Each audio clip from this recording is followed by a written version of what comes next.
Hey, Brian Silverthorne here.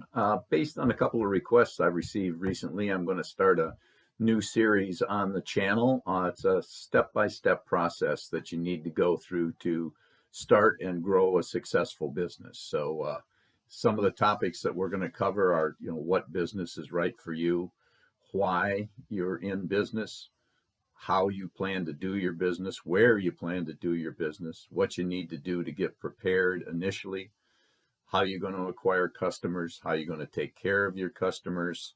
Uh, what do you do when you get to the point where you need to add people? How are you going to manage those people if you add them?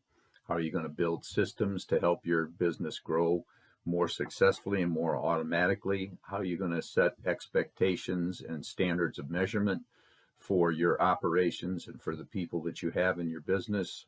And how are you going to monitor and evaluate this as you go along to make sure you're headed in the right direction?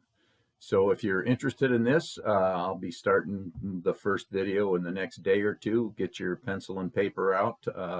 Tell all your friends that are interested in this sort of thing to tune in and subscribe to the channel. So I'll be talking to you again very soon. Thanks for tuning in.